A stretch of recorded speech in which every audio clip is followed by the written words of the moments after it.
Why is this show number one? It sounds like a stupid reality TV show. I'll check it out for like 5 minutes. Oh, these tigers are pretty cute. I'll give it 10 more minutes. Why is everyone shirtless? Oh, Carol, you bitch. There's not another episode. What am I gonna do for the rest of the day? It's only 4 a.m. What the hell? If you haven't seen Tiger King, it lives up to the hype. Trust me, I was super skeptical. I usually am, but this show is unbelievable. Literally. If you pitched me the screenplay and told me everything that happened, rival tiger parks, mayhem, betrayal, suicide, attempted murder, it's ridiculous. But truth is stranger than fiction. So if you like to watch stuff, you should watch this. It ticks off every box of entertainment. It has romance, drama, horror, thriller, mystery. It's just a ton of fun. Today, let's talk about why the show is so compelling, and then later we'll just talk and focus on Joe Exotic. Tiger King is about Joseph Maldonado Passage, also known as Joe Exotic. He is the titular Tiger King, and he owns a zoo for big cats and a few other animals, but the tigers are the main attractions. He gets in a scuffle or a battle with another tiger place owner called Carol. She owns a sanctuary, and she makes it her life mission to close his park down because he's breeding them and apparently mistreating them, according to Carol. And of course, a guy named Joe Exotic isn't going to take this laying down.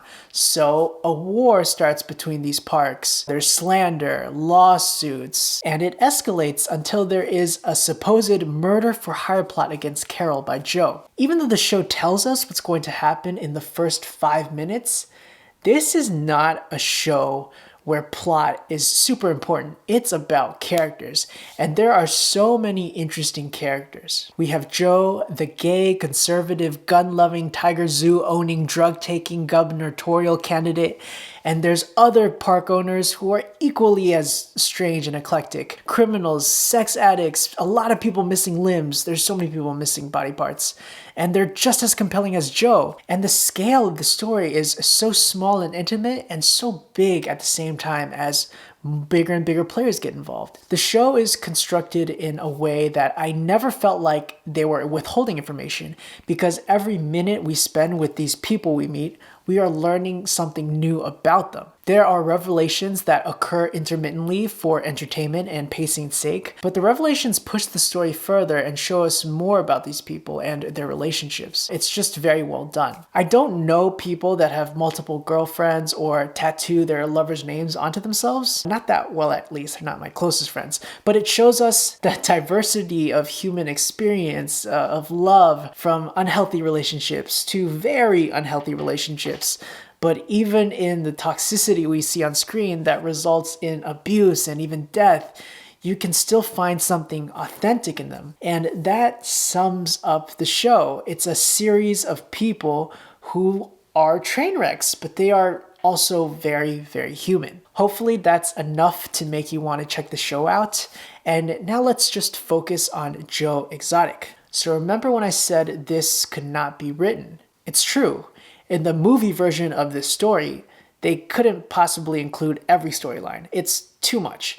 But it would definitely focus on Joe and his life as the penultimate story of this very big saga, because it's filled to the brim with tragedy and irony. Joe Exotic had a terrible childhood. He struggled with his sexuality in a very, very conservative town. It's easy to see how he was an outcast, and then his father disowns him. It's hard to tell when Joe's being authentic because he's such a performer, but we know that hurt him tremendously because he tried to kill himself right after, and the attempt permanently disabled him. When his father didn't accept him, it's clear the world couldn't accept him, and he definitely couldn't have love. But in recovery, he gets his hands on some baby tigers, and all of a sudden, all that affection he was missing was right there, and from a creature so powerful. It was a clear contrast to his own fragile body, fragile life, and his bad lot in life. So he decides to devote his life to caring for these animals because they saved him.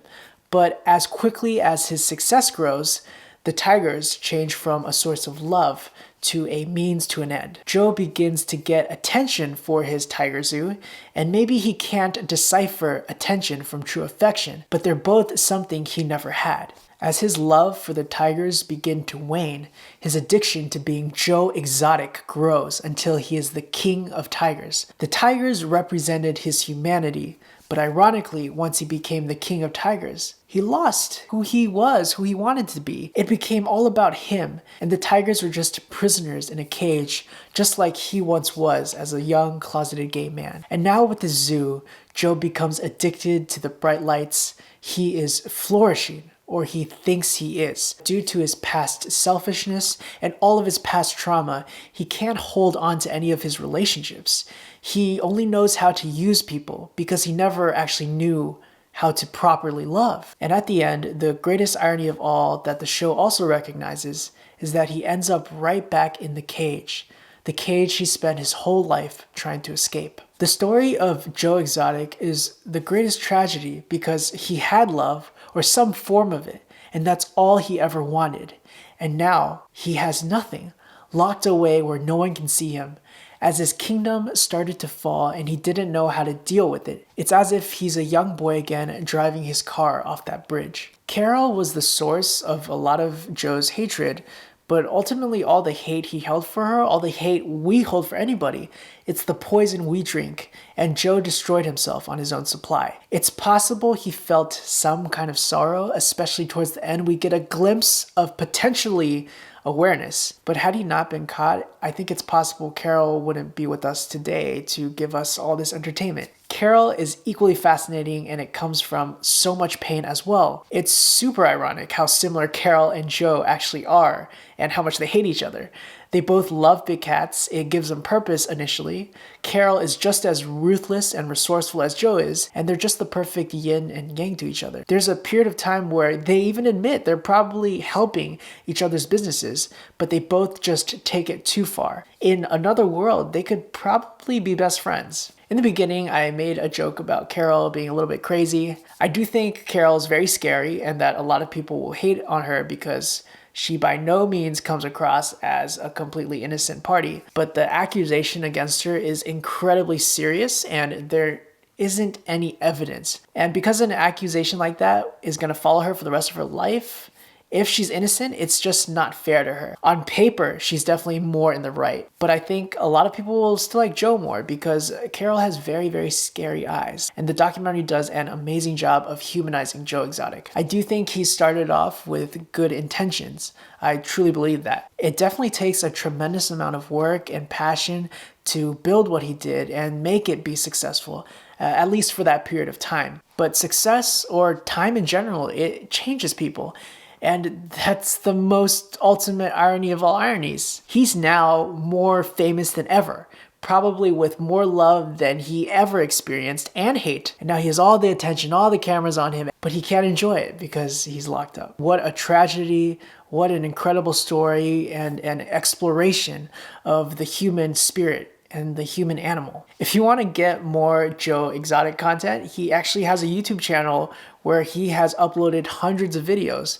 This guy was a prolific workhorse, and that's part of the reason why he's so engaging is because he actually worked so hard. He was so dedicated, and he did bad things. I don't think anybody should try to emulate what he's done. But clearly, people are connecting with this story. They're connecting with Joe.